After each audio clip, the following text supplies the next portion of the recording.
Alors qu'il ne rêvait simplement que parce qu'il se faisait réveiller. Vous avez tout dit. Il s'agit d'un biais scientifique qui consiste à faire que quand on réveille quelqu'un, on induit un rêve. Et le rêve est dû au réveil, et non pas au fait qu'il rêvait avant d'être réveillé, comme c'était supposé, bien entendu. Il dort, il ne rêve pas. On le réveille, on induit un rêve, et il raconte son rêve. C'est ce que je démontre dans ce bouquin. Et concernant, donc petite parenthèse, concernant les aveugles qui n'ont pas d'enregistrement visuel, comment... Alors les aveugles nés, rêvent. Il suffit d'interroger des aveugles nés. Et comme par hasard, ils ne rêvent pas avec des images rétiniennes, puisque leur rétine n'a jamais perçu la lumière ni rien de visible. Ils rêvent avec les autres sens, ils rêvent d'odeurs, ils rêvent de situations vécues sans images. De toute façon, pour montrer que le rêve est induit par des images enregistrées, qui se reproduisent sur la rétine, en schématisant rapidement, comme pour opposer le fait que l'œil est fait pour voir des objets extérieurs, on voit quelque chose qui est extérieur. Donc il y a une fidélité de l'organe sensoriel par rapport à ce qui est environnemental. Tandis que dans le rêve, on ne voit rien du tout, puisque les paupières sont fermées.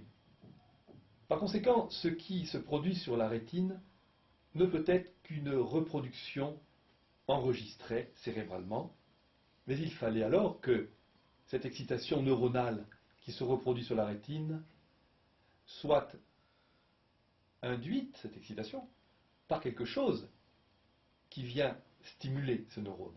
Et c'est la thyroïde, l'hormone thyroïdienne, qui, en se réveillant, c'est-à-dire en sortant de sa léthargie, vient inonder le cerveau et produire un rêve. Tout le monde ne rêve pas d'ailleurs. Et si on a dit que tout le monde rêvait obligatoirement, c'est pour la simple raison que, comme le rêve paradoxal, je veux dire le sommeil paradoxal est permanent à la nature humaine, comme chez tous les animaux supérieurs, étant donné que ce sommeil paradoxal est permanent, on a dit, ayant lié le rêve et le sommeil paradoxal, on a dit le rêve est obligatoire. Puisque c'est le sommeil paradoxal, eh bien, il est permanent dans la nature, donc on rêve tout le temps. Eh bien non, c'est pas vrai. Ceux qui ne rêvent pas sont nombreux. Il y a des gens qui rêvent jamais. On leur dit non, c'est pas possible. Vous rêvez forcément, mais vous ne vous en souvenez pas. Pourquoi c'est pas possible? Parce que le rêve se situe au moment même où on se réveille, il est impossible de ne pas s'en souvenir. Voilà le problème. Et concernant à nouveau, pour précision, les électroencéphalogrammes, s'il ne rêvait pas lors de cette phase de sommeil paradoxal, mais uniquement pendant le réveil qui a suivi, comment expliquer ce tracé? Il faut que vous répétiez la question, excusez-moi. Comment expliquez-vous le tracé des électroencéphalogrammes lors du sommeil paradoxal? Oui, j'avais été dit ça. Mais c'est simple. Enfin, c'est simple. D'où vient le tracé, quoi. L'optique que nous sommes, parce que justement, ils n'ont pas la solution. Cette activation du sommeil paradoxal vient d'un mécanisme neuronal, notamment les pointes pontogéniculo-occipitales, pour ne pas être pédant du tout.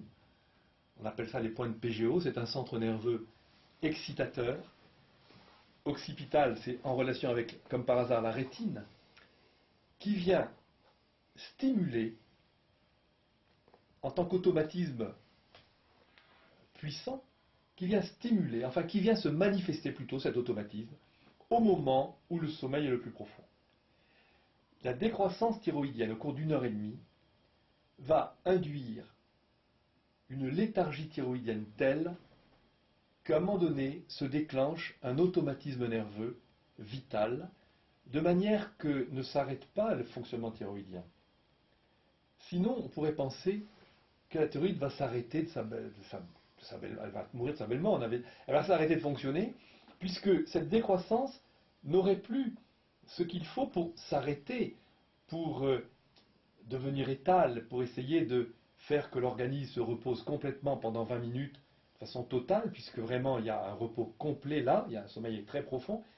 Eh bien le système nerveux va se manifester dans un automatisme qui va permettre à la thyroïde de se reposer complètement, ce système nerveux étant la soupape de sécurité pour nombre d'organes, les reins, la filtration rénale, ou tous les organes, le cœur, n'en parlons pas, bien sûr, le cœur surtout, va être comme excité, va être pris en relais par les automatismes nerveux. Parce que, si vous voulez, la thyroïde baissant de régime, cette thyroïde étant à l'origine des fonctionnements cellulaires et organiques, si elle s'arrête, du moins si elle diminue son fonctionnement progressivement, tous les fonctionnements qui dépendent de ce fonctionnement thyroïdien vont avoir tendance à ralentir et même à s'arrêter.